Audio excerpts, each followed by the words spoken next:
Guys, Sunday morning in the market. There's Seng Lai. Get a picture of her hair. She always puts it in a bun. But you can tell what they did when it's down. You can tell how they fixed it. They chopped some off, got rid of the, what do you call them? The dead roots or the dead ends, whatever you want to call them. They clipped off those. She got her nails done.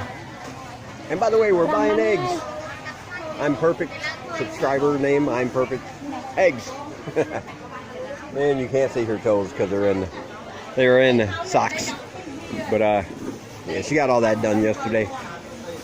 To do all that, it's only $7 there. It takes like, anywhere from 2 to 3 hours. So that is a pretty good deal. I think more than anything, it's like when guys back in the West go to the barber shop. It's really an excuse to get your hair cut, but you're just kind of hanging out with other guys, talking guy stuff. I believe it's the same thing here for the women, because there are beauty shops everywhere, even inside this market here. Inside the old market, there are 2 or 3 places in the corners. You can just walk in, you can get all of that done right here. They're everywhere. And the reason I think it takes 2 or 3 hours is because they spend a good deal of their time talking, discussing things that women discuss, which I would have no idea what that could be. So I will not venture a guess.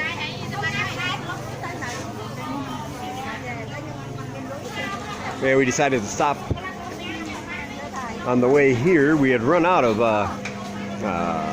meat and some vegetables. So we decided to stop at one of those silver pot places and get something to eat.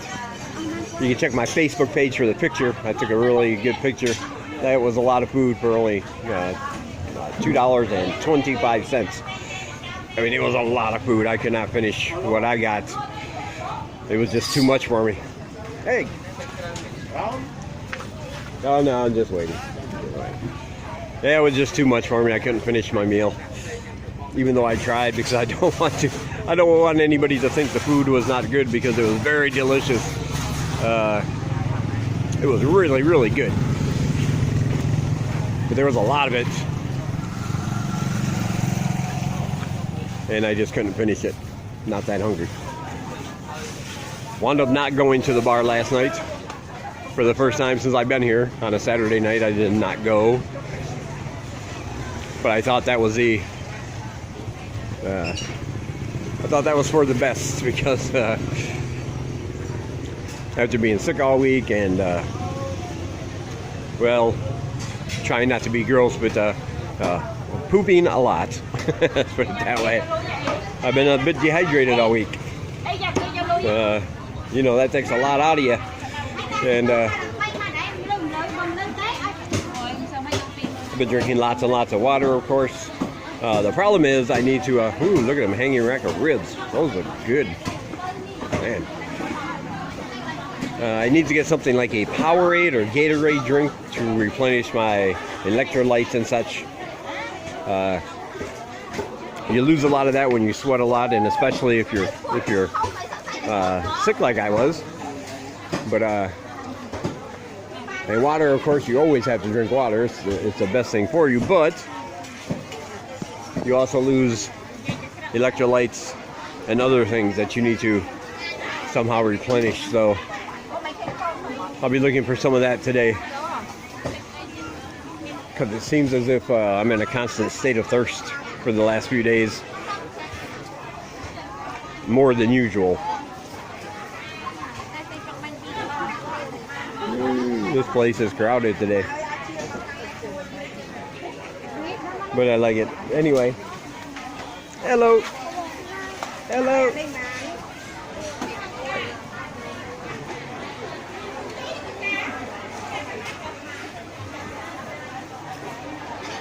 But anyway, we got some veggies, Got some meat.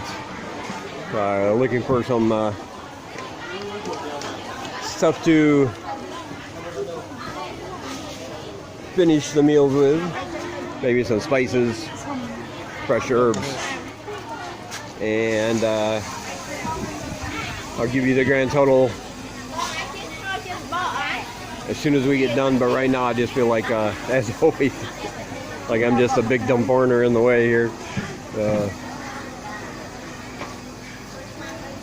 So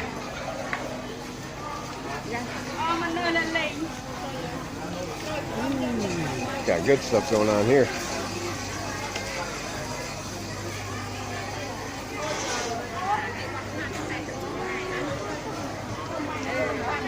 Some spicy crab. Little spicy crabs.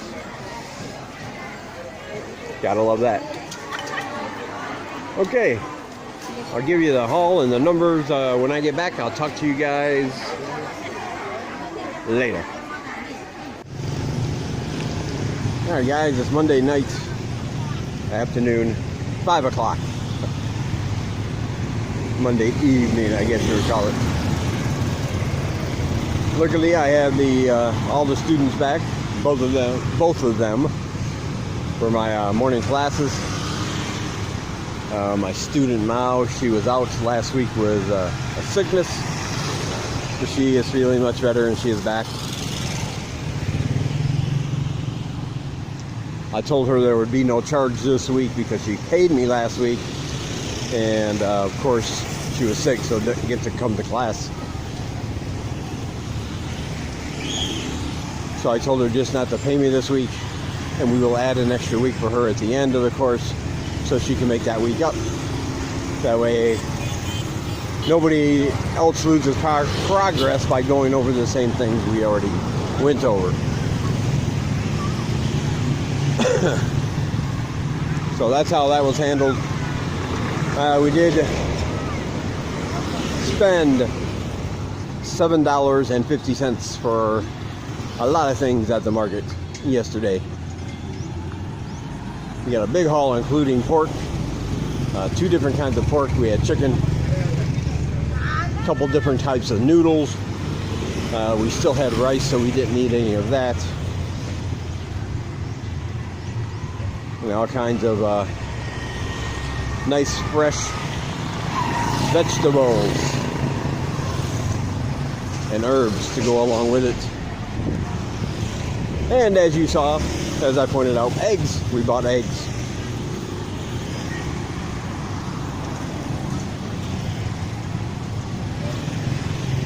I'm still waiting to hear back from a couple schools. I'm still applying, looking for full-time, of course. There were a couple that put ads up on the Facebook groups. So I applied, sent them my CV packet, and we shall see.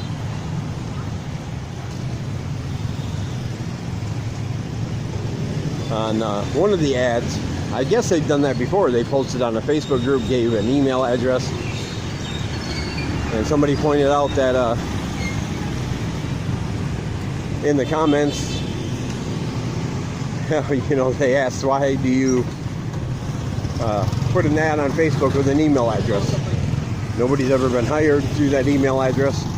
Nobody's ever heard anything back from that school, from that email address.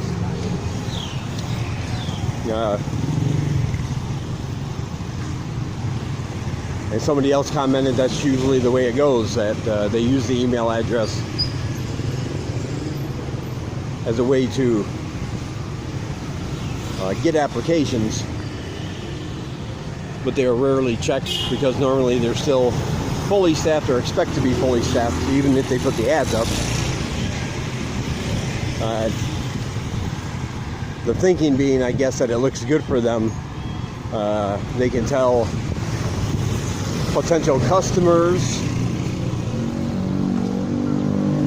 that, you know, look at all the people that want to teach English here. You know, kind of give the impression that they're so good because they have this big list of applicants that want to teach English there, they can then say, you know, but we're very selective in our teaching and who we hired to teach, and that's why we don't take a lot of teachers. You know, it's kind of manipulative. It's kind of like they're using your information as a way for them to boost their business when they're not actually planning on hiring anyone. And that got me thinking, like, how many times has that happened? Because you know, every time I see an ad that accepts foreign teachers, I, of course, send my CV. And except for a few, I've never heard back from any of them. So I'm wondering if that's a widespread kind of thing. Or it could just be one disgruntled commenter who applied and never heard back and assumes it's common for everyone. I don't know. But that did get me thinking. It makes sense. I know that sounds weird and everything, but I've said it before, you know, schools over here, they have public schools that offer basic, very basic education, all in Khmer, and they pay the teachers accordingly, $100 to $150 a month maybe. But international schools, private schools, they're all where the English classes are and everything, and they are for profit. They're not funded by the government. They're funded by the money they get from their customers. And since there are so many of them, anything you can do to have the advantage over your competitor is a good thing for them. No, I'm not condoning that practice, but I do kind of get it. It would look good if you came in and they said, look at this stack of people who want to work here, and these are all the people that we felt wasn't good enough because we care about the education of your children. That's what you're paying us for. Kind of makes sense. Nice little spin on something that's not actually true.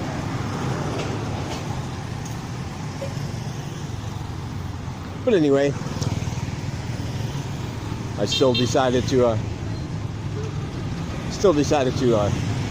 send my apps in, because even if there are some that are like that, I'm sure they're not all like that. Like everything else in Cambodia, bad things happen. There are some things here that, you know, should be changed, but it's not like that everywhere. There's more good than bad, at least the way I see it. So I keep plugging along. Hopefully I'll start my Sunday class this Sunday and my regular school. Give me a few extra hours.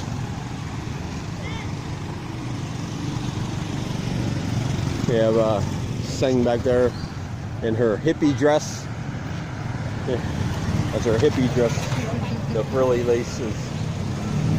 I'll show them your frilly laces. I call it her hippie dress. She has no idea what that means. I think she thinks it's a compliment. And it is, kind of. I'm not saying it's bad looking, I'm just saying it's just making fun of it a little bit. Okay, we're going to get around this traffic. We were going to go for a little bit longer walk today, but decided to come back because the sky got dark really fast. Wind started picking up, and that's usually the 1-2 punch for a rainstorm starting. When we left, the landlord was working on a leaky pipe we had right outside our apartment. The other day, Seng looked outside and went, hey. So I went out there, and there was a really bad leak out of one of the water pipes, which just happened to be right outside our apartment door, because we're the last apartment on that floor, and the pipes are jutting out from the wall. And it had spread a little bit. There was a little lake All of our shoes and flip-flops are getting wet. So I had to go tell the landlord about it. He came up, shut that part of the water off. I'm not sure which apartment it went to, but he shut it off. We got it mopped up. When we left today, he was working on it, shutting off the water, taking it apart, sealing up whatever is making it leak, all that good stuff.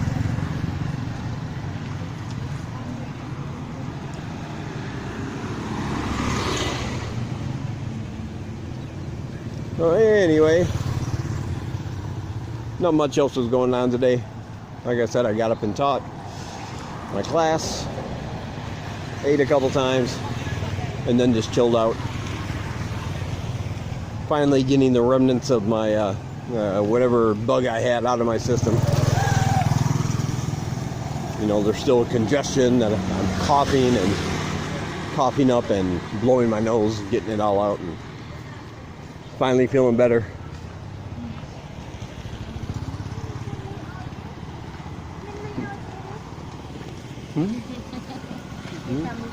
Oh. Thought she was talking to me. Anyway.